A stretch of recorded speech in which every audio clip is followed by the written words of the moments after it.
Dalam suasana pandemi yang memasuki gelombang kedua ini, ada satu pertanyaan menarik bagi para pelajar filsafat, yaitu adakah suatu pekerjaan yang cocok bagi pelajar filsafat? Cocok dalam hal ini adalah kita bisa bekerja, tetapi pada saat yang sama kita tidak terlalu meninggalkan kajian-kajian kita tentang filsafat. Jadi sambil bekerja, sambil menjalankan atau melakukan aktivitas mempelajari filsafat. Dalam kesempatan ini kita akan mencoba mendiskusikan apa saja pekerjaan yang mungkin kita lakukan yang tidak terlalu bertentangan atau tidak terlalu meninggalkan kajian-kajian kita di bidang filsafat.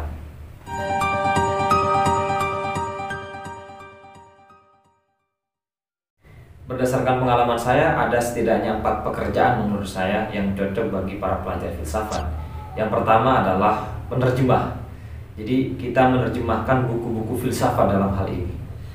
Kita tahu bahwa untuk bisa menerjemah paling tidak kita memiliki 2 modal. Yang pertama tentu saja modal kemampuan bahasa asing selain bahasa Indonesia. Bisa bahasa Arab, bisa Jerman, Inggris, Prancis, Latin, dan seterusnya. Kemudian yang kedua adalah prior knowledge atau bidang yang kita tekuni. Jadi kalau bidang kita adalah filsafat, berarti kita lebih cocoknya menerjemahkan buku-buku filsafat. Nah, kalau kita bisa melakukan ini, maka kita mendapatkan banyak manfaat menurut saya.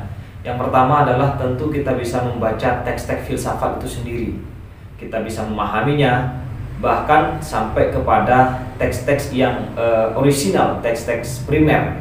Kita bisa ambil dari misalnya buku-buku yang ditulis di zaman Yunani klasik, buku-buku abad pertengahan, buku-buku abad modern, dan mungkin abad yang kontemporer. Kita bisa cari buku-buku itu, kita coba terjemahkan. Nah, dengan menerjemah kita membaca secara detail. Itu pertama. Kemudian yang kedua, tentu saja kita bisa menghasilkan karya. Kita bisa mentransliterasi karya itu ke dalam bahasa Indonesia, dan itu akan bermanfaat bagi para pelajar di Indonesia lainnya. Dan manfaat yang ketiga adalah tentu saja hasil terjemahan kita itu bisa kita uangkan, bisa kita jual kepada beberapa penerbit yang memang menerbitkan buku-buku terjemahan, terutama yang berkaitan dengan buku filsafat. Saya kira di Indonesia ada beberapa penerbit yang memang secara khusus menerbitkan buku-buku terjemahan di bidang filsafat. Nah, ini bisa dimanfaatkan oleh teman-teman.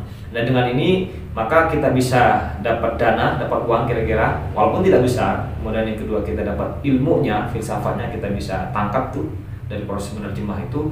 Kemudian yang ketiga adalah kita bisa berkarya, kira-kira kita menghasilkan suatu tulisan walaupun itu untuk terjemah, yang itu akan bermanfaat bagi teman-teman yang lain. Kemudian yang kedua adalah jadi editor.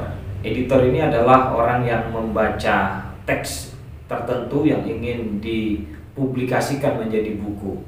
Jadi pada saat kita membaca itu tentu saja sembari kita melakukan koreksi-koreksi, pada waktu itu juga kita bisa membaca dan memahami apa yang menjadi isi di dalam buku itu. Jadi kita bisa dapat 2 di situ paling tidak ya. Yang pertama, kita bisa memahami apa yang disampaikan di dalam buku yang akan diterbitkan itu. Kemudian yang kedua, tentu saja dari jasa yang kita berikan sebagai editor itu akan dibayar oleh penerbit. Nah, dengan demikian ini juga tidak akan meninggalkan kajian kita, tidak akan meninggalkan kebiasaan kita mempelajari teks-teks filsafat, tetapi pada saat itu juga kita bisa menghasilkan dana.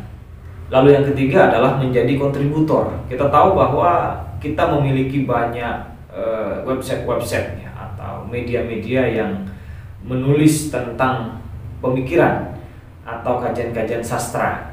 Nah, beberapa website-website ini, beberapa media-media ini tentu membutuhkan penulis, membutuhkan kontributor, atau mungkin bisa kita nulis ke media-media yang katakanlah berskala nasional seperti Kompas, Jawa Pos, dan seterusnya. Nah, di dalam menulis ini atau menjadi kontributor ini setidaknya ada 2 hal sebelum kita menulis itu yang harus kita lakukan. Yang pertama adalah membaca, kemudian yang kedua mendiskusikan, baru yang ketiga adalah menulis. Jadi membaca itu untuk mengasupi diri kita, memberi nutrisi pikiran kita kira-kira dengan berbagai data, berbagai informasi. Lalu kemudian data dan informasi itu perlu kita uji, perlu kita benturkan dengan data yang lain. Maka di situ muncul diskusi. Kita memerlukan diskusi. Nah, hasil dari diskusi itu hasil dari dialektika itu bisa kita rumuskan, lalu kemudian kita tuliskan ke dalam satu artikel misalnya, lalu kita kirim ke beberapa media yang mungkin membutuhkan artikel kita itu. Nah, bisa jadi di situ ada fee yang diberikan dan itu bisa kita gunakan paling tidak lah untuk membeli kopi.